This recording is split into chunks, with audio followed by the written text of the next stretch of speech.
So my name is Jubril Agoro, and I'm from Chicago, Illinois. You didn't even ask that, but I feel that people should know, but I was born in London.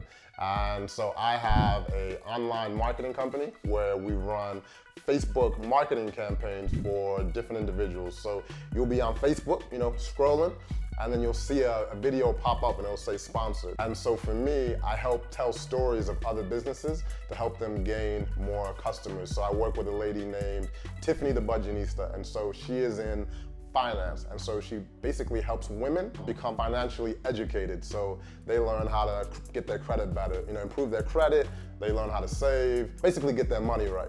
And so from there, we grow her audience through education, and then we have like a membership site that we sell for like $10 a month, and we have tens of thousands of members. We do like affiliate programs, so we might have a relationship with maybe like a credit checking service, or it might be a financial company, something that really matches up with the audience and that really serves them. So one of the things that's really important for us is to pick products that really serve them, and we actually use ourselves personally. Outside of that, I have a travel company. It's not profitable yet. It just costs me a lot of money, but it brings me a lot of joy. And I know in time, Passport Heavy will be, profitable and a name to be reckoned with. And since I can travel around the world, I've been traveling now for 7 years nonstop, and I travel around the world with my team, and we make basically travel documentaries on all the countries that I go. So we might be in Bali, Indonesia, and so I'll be like, all right, what does it cost to live here? What are the restaurants like here? What are the people like? What's the culture like?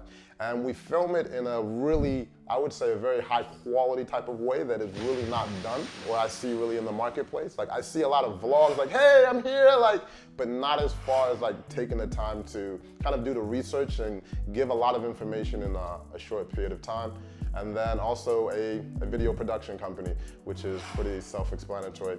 It's either that's helping out my travel company, or we help tell, stories, for my clients. I don't believe age is a factor. So one of the things that was important for me growing up is I wanted to buy a car. So I went to the grocery store and I was like with my FUBU, my FUBU turtleneck, and I had an afro, I hope I get this job bagging groceries, waiting for that call, waiting for that call, waiting for that call, and it didn't come. I was like, damn, my self-worth felt like, damn, I can't even get a job, at the grocery store.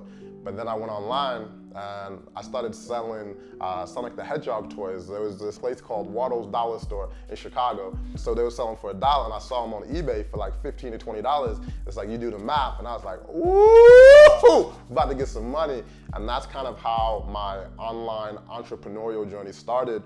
And for me, I don't think age is a factor, especially on the internet. And the thing that I love most about the internet is that it doesn't discriminate. As long as you can provide an amazing product or service, there's no, discriminating. Like in the world, it's clear that, it is a racist world, but it's not an excuse to hold you back. But when you're online, nobody knows that.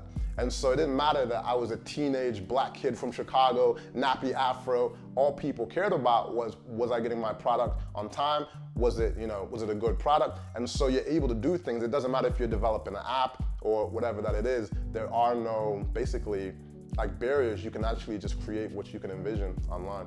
There is no normal day in my life. Every day is different. So some days I could be speaking on stage to people who want to learn more about Facebook marketing and just marketing in general. Some days I could be at the computer for 12 hours a day. Other days I could be shooting travel content, showing off a place like South Africa. And other days I could just be kind of vibing out, thinking and writing content. So it really just depends on what the day is and where I am in the world. And what do I do to make sure that I have a productive day, that I'm doing something that I love. And so as long as that's happening, I work every single day. I don't really count hours. Every time I get up, I'm like, ooh, I can't wait to check the numbers. I can't wait to check, what's happening with the business, how it's progressing, what's happening there, what new things that we can do. So I work every single day. There might be a vacation time here or there where I'm like, all right, let me unplug for 2 or 3 days, but it's pretty much from the time I wake up, from the time I go to sleep. If I'm not actually physically working, my mind is still moving of, all right, how can I improve this? How can I do, something like that? Because it's not actually work to me. Life comes in waves. And you have to take personal responsibility for what happens. So when the good comes, you can take credit for it, but also when the bad comes, you have to own it. And so a lot of times in a job, people, or just life in general, people are always pointing fingers of saying, hey, that's not going right. Man, it's not my fault. But at the end of the day, when you're an entrepreneur and you're the boss, if you don't actually make stuff happen, you don't get paid. There's no just like doing enough to get by. If you don't produce results in the entrepreneur world, you don't eat. Your team doesn't eat. So it's taught me that like you can't have excuses. You know, when you're elite, when you're the boss, you just have to make it happen. I listen to music a lot of days for more than 12 hours a day. So a song that best describes my work ethic would be J. Cole, Return of Simba. Me and Hobie Ho out on the same island, took the whip to the other side of Jamaica. Seen how he was living, said I gotta get my weight up. Formulated my plan, motivated by dreams. Parlayed with my mans, motivated my team. Cole is one of my favorite rappers, if not my favorite rapper, due to the fact that I believe that he's moving the culture forward and people as a whole, versus talking about what I would say like bullshit rap. And so he means a lot to me, and because I try and do the same thing with my visuals, the stories that I tell, and without having to be like, yo, I'm in the trap, and basically telling lies to, you know, a lot of people. And that song really embodies like so much, just starting from the bottom, or you could say like Drizzy, and you know, coming back and really making something like the Return of Simba. Like I'm really coming out here to like make stuff happen. Like I'm out here like a lion. Like there's so many people that want to do what I'm doing. More and more people every day. If it's from the video side, everyone wants to kind of shoot a video, everyone wants to be on camera, and I feel if I don't go hard, someone else out there is basically coming to take my spot. And I do feel like a competition. Like some people are like, yo, I don't care about the views, I don't care about the comments. Me, I care about that because I feel like the more people that I reach, the greater that I can impact society for the better. And I really feel that my message, if you see me in the streets, like this is me, this is who I am. It's not like a facade, like this is how I live. Like I don't wear Rolexes, I'm not saying in the future I won't have a nice watch, but there's more important things to me. And I feel like there's not enough of that voice, and I feel like the voice is really important for the culture. Anybody that knows me knows I'm a big ass kid. I joke all the time. My high school, I graduated the bottom 10% of my class. So basically you could say I was one of those problem childs. But I just like to have fun. It was never like, you know, malicious. I just never really vibed with what they were teaching me in school. I do think there's a lot of value in school, you learn a lot, but my vision of what I wanted to create wasn't in school. So I said, why am I listening? Why am I here? But I wanted to make my mom happy, at least get my high school diploma. And that was it. After that, it was like, yo, peace school, I'm out.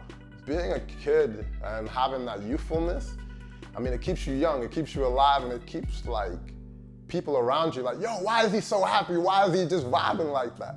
And I like that energy. Some people say I play too much. Some people say I play too many pranks. And for me, it's just the way I am, and I don't want to have to change for nobody. And sometimes I would say I can be a little immature at times because I have too much fun, but I mean, it's who I am, and like I don't really want to change as long as I'm not like hurting anybody. So what daily steps did I take to get to where I am in my life right now? I would say actually just working on your craft, and so doing a lot of things for free or next to free to prove that I was worthy of these bigger jobs and bigger clients and bigger partnerships. Too many people want to just jump straight into like the top level, and so they might judge me. They're like, oh man, you're young and doing it, but they're judging like my chapter. I'm on like chapter 8 of the book, and you know, people are jumping in at chapter 1 trying to like, and I'm like, yo, you got a lot of book to read, you know, to catch up to chapter 8. And so my daily steps were like with Facebook ads, or even before that, it was Google AdWords. I was put my own money out and I was just testing campaigns. I was like, okay, is this working? Ah, this works, okay. And then so with creating videos, I was making videos first myself. I got over 1 million views myself making my own personal videos. I learned the craft of making videos. I learned that I don't have so much of the creative eye, but I knew how to tell the story. And so it was just bit by bit of actually just doing it. Too many people also get discouraged too early with not enough feedback. So I didn't get a lot of views on my early videos. I'd be like, ooh, okay, I got like 30 views. I got 50 views, I got 100 views. Or with like maybe with lead generation on the internet, my goal was like 100 leads in a week for people to give me their name and email for like, you know, a business. And that was like such a big step for me. And it took me months and months to develop that. And so talking about, 1,000 leads in a day or like 5,000 leads in a day before, 5,000 people, it was like, it didn't seem like possible because it was so far away. And or you could say in a monetary way, like maybe to make $20,000 in a month before, if I was only making $200 a week, it just seems so far away. But when you start chipping away at it, like before you know it, you're like, damn, like I'm living a lot different. And so it just takes step by step, and most people, they let kind of fear of failure, I feel like holds a lot of people back from what actually that they want. I've heard, I don't know who said the quote, but everything that you want is on the other side of fear. And too many people don't actually go to that other side of fear. They're like, oh, what if I fail? Basically living for other people versus living for what you really want to do. And that would probably be like my biggest advice, to like just really go after it, because if not, you'll look back and say like, damn, what if I actually, went for it? How does someone with no connections, get clients in the marketing world? And then how would someone start creating travel videos of influence? So I'll start with the travel one first. I would go to one of the conferences, surround yourself with people who are where you want to be, or just start really studying some of these other videographers, cinematographers, or bloggers, whoever it is that you aspire to be. Start studying the things that they're doing, and then just start actually like planning and actually testing it. Be like, put stuff out. I think another important thing too is some people are better on camera than others. Like some people can sing and some people can't. And so to be real with yourself and understand your talent. So some people think they can rap, and they're like, yo, and they keep rapping, but I'm like, yo, son, you can't rap. I don't know why no one's got the heart to tell you that you can't rap. So it's very important to understand, like, even if I work at this, am I going to be good enough to excel in this field? Like for me, I like basketball. I like basketball a lot. Like if there's anything else that I could be, it'd be a hooper. I want to be like Mike. But I realized at a point, no matter how hard I worked, it was heartbreaking, I wasn't gonna be good enough in that field to excel at the level that I wanted to. And so sometimes you actually have to be honest with you. And so maybe you put a video out, you wanna sing. YouTube is actually a great platform. So if you put a song out, you're singing, and you've got like 50 dislikes, and you've got probably only 20 likes, that don't mean they're hating. That just means you can't sing, right? And so you have to be kind of real with yourself at times, and I think that's probably a problem too. People try and get in fields that are not actually, I don't want to be a dream killer, like, yo, but like sometimes you have to actually be realistic with yourself. And then in the marketing world, just actually putting out campaigns. So for me, I started my own campaigns with my own business and started testing. I was like, and then from there, people started to hear my name. I'm like, okay, and I was networking with people. Your network is super important, especially if you want to start doing different campaigns. And so here's what, I want to talk about the networking skill. Too many people online send me messages, and I'm not saying I'm not the biggest guy around. I just want to give you some, some feedback or some advice on how to network properly. People are like, yo, I just want to pick your brain, right? And so you have to understand, I get thousands of messages each week. Someone who's a bigger influencer probably gets 20,000 messages a week. And so there's nothing really in that for them to say, let me pick your brain. So you have to come with, how can I add some value to your life? So look at study their life. Where do you see them lacking? And then maybe do something for them, send them something. Maybe make a dope video, fix something on their website. Be of value, right? Because unless you look like Megan Good, people are not gonna just straight up open inboxes like, yo, because they're busy. So think about how you can add value versus trying to take. And then people will naturally, and all it takes is once you meet the right person and you get introduced to that circle, it can change your whole life, very quickly. Starting out, having a team is great. For me, for the first 6-7 years, it was just myself. So it's not necessary. And I made, full-time income, all by myself. And then as things started to grow, some people will grow quicker than that and they'll expand their team. But for me, I didn't, and it's not necessary. I kind of was doing everything by myself, so it's not necessary. You can. And some people like that, or they have like 1 or 2 people, because one thing, like I was gonna say again, is knowing yourself. Some people think they want this big business with like hundreds of employees because it makes him seem like the boss, I'm the man. But then that comes with a lot of responsibility and like it can kind of clamp you down. So I say think about the ideal lifestyle that you want, and then think about how much money do you actually need to, to live that lifestyle. So for me, I don't need a ridiculous amount of money to live my ideal lifestyle. So I'll even give you a number. So like for a long time, my ideal number, and I'm not saying this is small money, I understand it's quite a significant amount of money to some people, but it was like $20,000 a month. I was like, once I can hit $20,000 a month, I'll be free. Like, I'm not really into joy. You can see, like, if I walk down the street, nobody knows anything, about me. I blend in with everyone. So I don't need a big business. I don't think I have a desire either, because I just want to enjoy my lifestyle more than, per se, just work an insane amount with a huge team and kind of manage people. I just like a close-knit team that kind of feels like a family, and we'll do what we do. If it has to expand, we'll do it, but it's not necessary to have, a team. My moment of wonder when I was about 22 years old and I was in church and I wasn't there by choice. So my business failed. My life was kind of up and down, and I was homeless, and I was just getting these messages in church. My church was cool, you could sleep there, and I was like, damn, what are you doing? You're like, are you gonna go get a job? I could have went and get a job real easily, but I was like, I know there's so much more. I cannot give up right now. I've gone too far. And I just started, praying more. I think you get so close to God when, things are not going right. You just pray like, God, please. And then I also started to read a lot of inspirational books like Jim Rohn. I'd listen to his audios, people that have kind of been where I was at that point. And I said, my gift to the world can't die inside of me. Basically, I can't be a bitch. I have to make this happen because I know I can't live any other way. Like, I can't be happy working a job. Like, that's for other people. In like the most humble way possible, I was like, my life is meant for so much more. And so from there, I just kind of slowly but surely, pick myself back up. And because when you can be down, like there was times I just didn't even feel like getting out of bed. I just felt like depressed. I was like, damn, like when it rains, it rains. And so that was like my moment of wonder. And like it was pretty much within a year, I was starting to get back on my feet, making $3,000, $4,000, $5,000 a month, running marketing campaigns again. And that point is when I actually learned lead generation, like at an expert level. And so I understood, I was like, businesses will always need more customers. They always want more customers. And if I can develop that skill, I'll always be in demand. And so I made it my mission to figure out how to, market with the best of them. And for me, I was like, how can I separate myself? It would be the ability to tell stories. If it's through written word, if it's through video. So when the customer sees it, they don't feel like it's a sales pitch, but it's actually a story, and they feel like connected, to that brand. And so that, I would say that was my moment of wonder. Letting go of fear has just really enabled me to go after what I really want.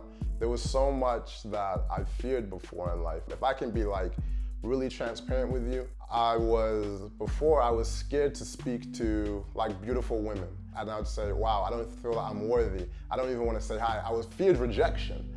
And then maybe some of the people I admired in business, I put them up on a pedestal, and I was like, I can't be like that. And so I don't even want to reach out. I don't even want to try and be as big as them because of fear of like embarrassment if I try and don't make it happen. I would say even maybe the fear of traveling before.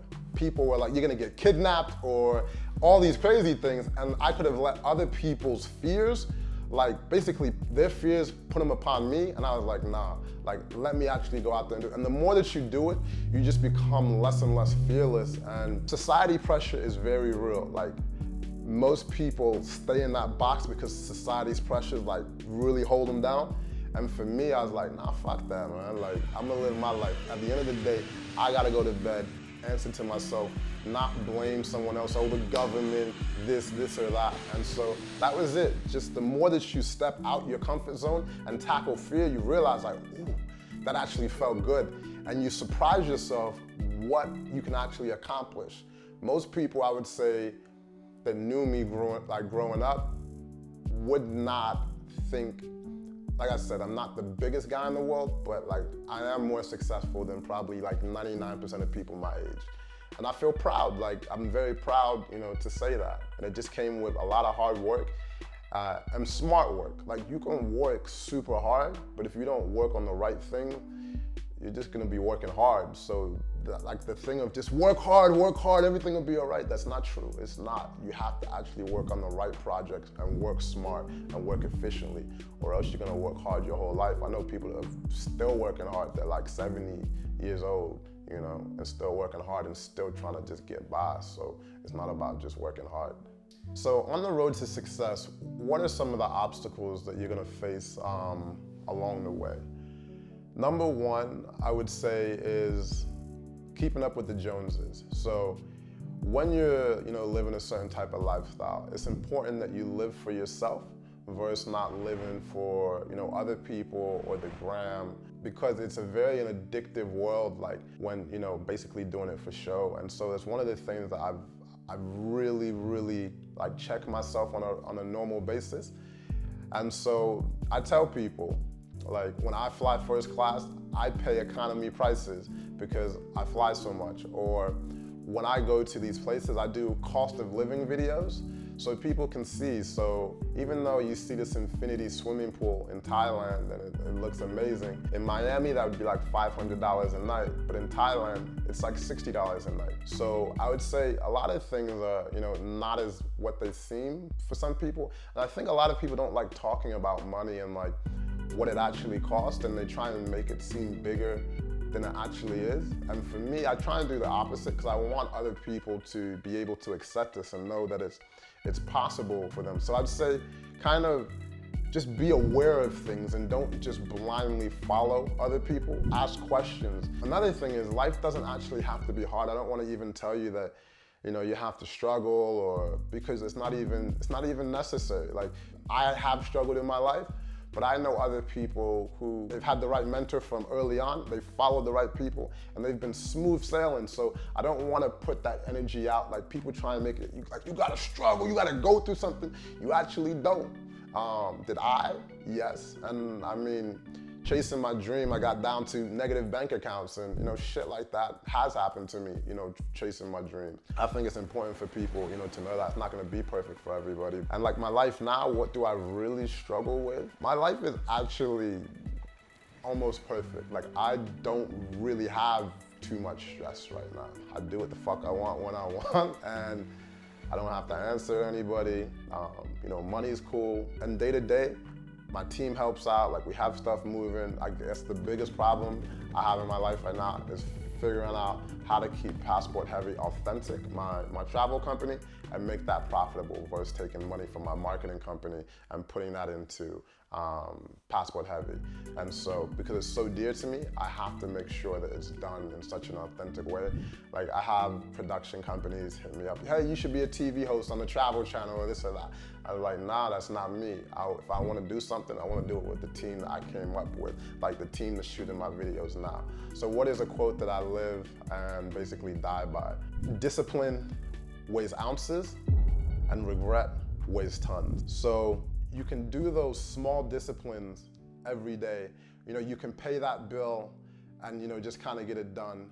You can put in that extra work, stay up late, and do those little things that really make a difference.